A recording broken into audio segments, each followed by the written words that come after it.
Chapter 23, The Empty Book. They won't let me visit him the first day, and Graham says I'll just have to be patient and let the doctors do their business. But I can't stand just sitting around, so I decide to walk over to the hospital, which Grim says is miles and miles, but suit myself. I know how to get there because Freak and I went yonder that way once so he could show me the medical research building. It's not the same, though, without Freak along to turn the houses into castles and the swimming pools into moats. All I keep thinking is, what a jip it is to have to go to the hospital on your birthday. Finally, I get there and I see the Fair Gwen's car in the visitor's parking lot. But Grim says I should leave her alone and let her tend to her son. So what I do is go around the back of the medical research building and find this stupid little tree I can sit under. I have that old ornithopter bird with me, and I'm winding it up and flying it around, figuring maybe Freak will get a chance to look out the window and see it flittering by. That's my plan, and I'm under that puny little tree messing with the bird until this guy mowing the lawn makes me move. So I wander around to the front of the hospital, and that's where the Fair Gwen finds me. Maxwell, she says, and she gives me this great big hug. A wet hug because she's been crying. Max, we've been looking all over for you. Kevin wants to see you. He's making quite a fuss about it. And Dr. Spivak says it's okay, but just for a few minutes. So the Fair Gwen takes me inside, and I figure we're heading for the medical research building. But instead we go to the regular hospital. He's in the ICU, she says. So they're taking really good care of him? They're doing their best, Max, she says. The intensive care unit is this place where there are so many nurses that you can't hardly turn around without bumping into one, which I do as soon as we get there.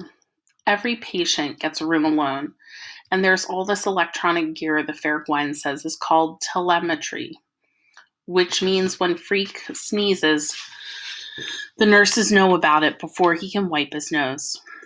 I'm not scared at all until I actually go into his room and see how small he looks on the bed. They've got him sitting up with all these tubes going in his arms and up his nose. And Dr. Spivak is guarding him. She won't let me come too close. I thought no visitors was the best policy for now, Dr. Spivak says, but what Kevin wants, Kevin gets. Dr. Spivak is this small woman with short red hair and a real stern face. And it's like she's mad because Freak wants to see me, or because I'll break some of her precious equipment. That will be all, Freak says to her, and you are dismissed. The thing is, his voice sounds funny. Not just faint and weak, but it's kind of whistly. Only when I get closer do I see he's got this weird little plastic button stuck in his neck. It's called a tracheotomy, he says, holding his finger against the button, which stops the whistling noise. Standard procedure to facilitate breathing. Does it hurt? No way, he says. I think it's cool. Listen to this. And he plays with his finger against the button, making his throat whistle a tune, which he says is the theme from Star Trek, although you can hardly recognize it. So when do you come home, I ask. Freak can't move much the way they've got him set up in the bed. So he sort of shakes his eyes instead of his head. I'm not coming home, he says, not in my present manifestation. I go, what? The bionic unit is on red alert, he says.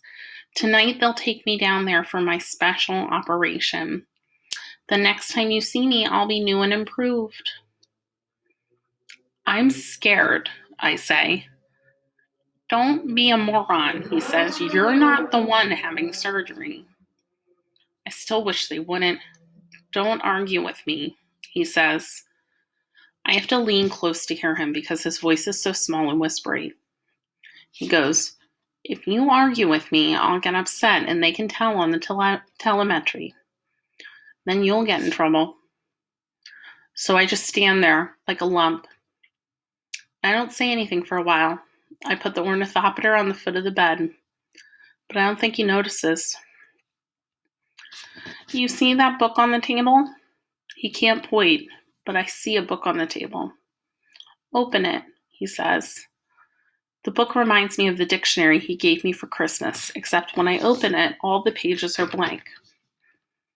That's from you, he says. I want you to fill it up with our adventures. Huh? Write it down, dummy. I was going to do it, but now it looks like I'll be busy getting used to my new bionic body. It'll probably take me weeks just learning how to walk with long legs. I put the book down. You're the one with the brain, I say. I'm the long legs. Don't get me upset, he warns. I won't have the time, so you'll just have to do it. Just write it all down like you're talking. Put in all the fun we had. The cool things we did. Our adventures. But you know I can't write, Kevin. It's all in your head, Max. Everything you can remember. Just tell the story of Freak the Mighty. No big deal. I pick the book back up, but I don't say anything more about how hopeless it is, me trying to write stuff down, because I don't want to set off the telemetry. He does that himself about a minute later when he starts to cough, and before I can say anything, the room is swarming with nurses and Dr. Spivak telling me I have to leave. Out this second, young man. Let us do our jobs. They let me wait outside the ICU with the fair Gwen, who's just standing there at the window, wringing her hands and not saying anything. And then they finally come out and say he's okay, it was just a bad spell, and that they have him stabilized. A while later, Graham comes into the hospital and she drives me home. Nobody talks much at supper that night, except when Grim opens his big mouth and says, "Poor Gwen looks like she's in terrible pain." I go, "Poor Gwen? She's not the one having a special operation." Grim and Graham look at each other like they can't believe I'm so dumb. And Graham says, "Maxwell, dear, make an effort to eat your vegetables." That night, I put the empty book in the pyramid box for safekeeping, for good luck.